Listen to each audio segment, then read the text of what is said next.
While millions of fans are yelling at their screens, faces painted, gutted because 11 strangers lost a match, there's a whole other crowd who simply shrug it off.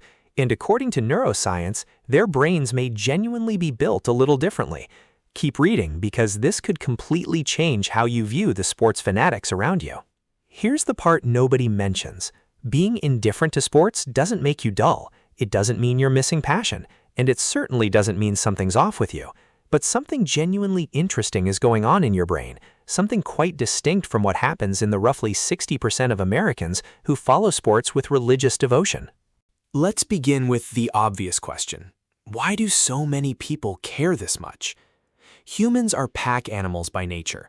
For thousands of years, belonging to a group was a matter of survival. Your tribe shielded you from danger, helped you find food, kept you breathing. Sports are essentially tribes reborn, just with flashier merch. When a fan watches their team play, their brain floods with oxytocin, the same bonding chemical that fuels love for family. Strange, right?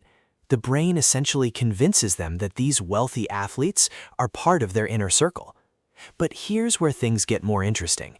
People who aren't drawn into sports fandom often show what psychologists refer to as weaker tribal wiring. Their sense of self isn't as tightly bound to group membership.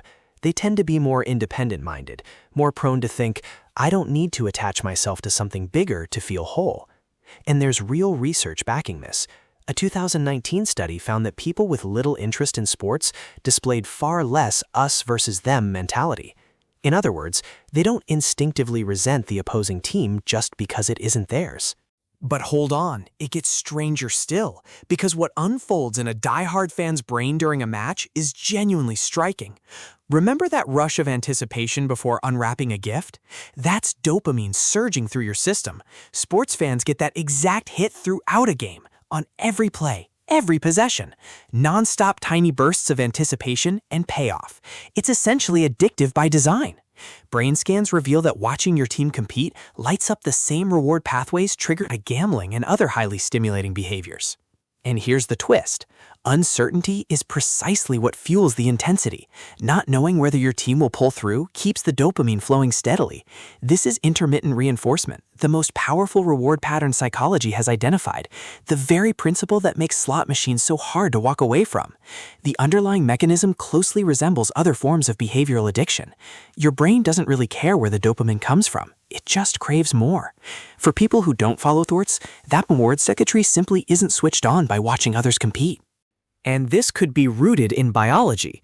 Research out of the University of Chicago points to variations in dopamine receptor genes as predictors of how invested someone becomes in competitive spectator events. Consider that for a moment. Your total lack of concern over whether the Lakers win might genuinely be written into your genetic code. There's another layer worth noting too. Sports fans often experience what's called basking and reflected glory.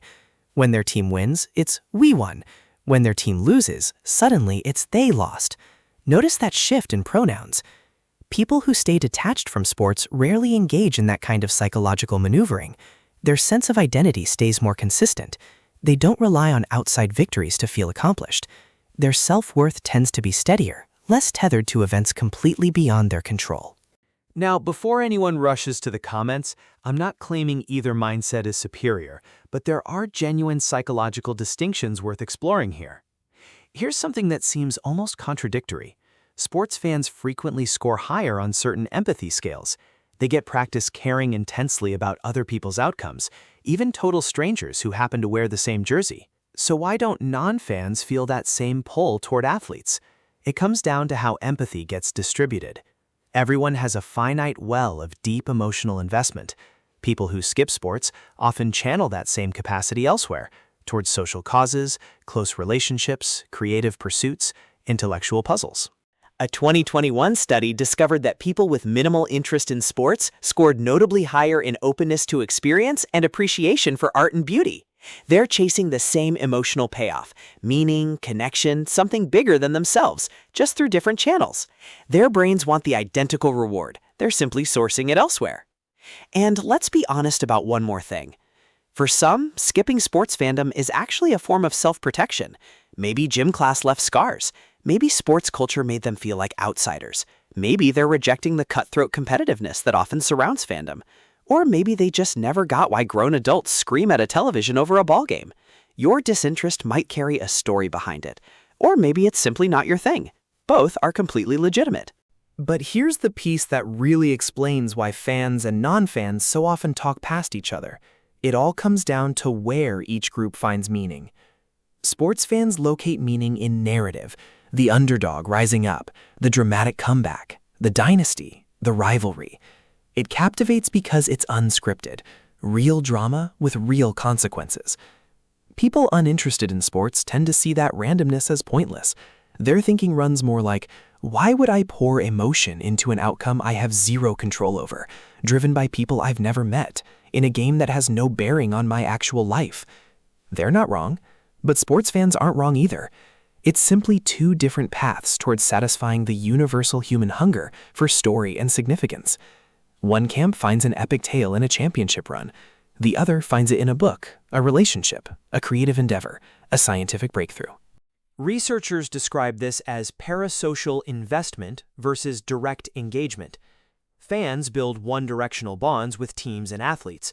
Non-fans typically prefer to invest their emotional energy where reciprocity actually exists, where their involvement genuinely shapes the outcome, where they're active participants rather than onlookers. Neither approach is better. They're simply different strategies for navigating life. Psychologist Csikszentmihalyi, known for his work on optimal experience, found that flow states, those moments of total absorption, can emerge from countless different activities. For some, that's watching a game. For others, it's practically anything but. And here's the genuinely fascinating part. People who steer clear of sports fandom often report feeling more grounded in their own lives. They're not spending 3 hours every Sunday absorbed in someone else's struggle. They're focused on their own. There's something quietly powerful in that. So, what's the takeaway? If sports leave you cold, you're not missing out on some essential human experience. You're just wired differently. Your brain's reward circuitry, your tribal instincts, how you allocate empathy, all of it is calibrated in its own way. And that's completely fine. Next time someone asks, "Did you catch the game?" and you genuinely couldn't care less, remember this. You're not broken. You're not boring. You're just playing an entirely different game, one that quite possibly carries even higher stakes. If this struck a chord with you, you'll probably be just as fascinated by why quiet people process information in a completely different way than everyone else, and why that might actually be their greatest strength. Tap one of these videos to find out why your mind works a little differently than the crowd's.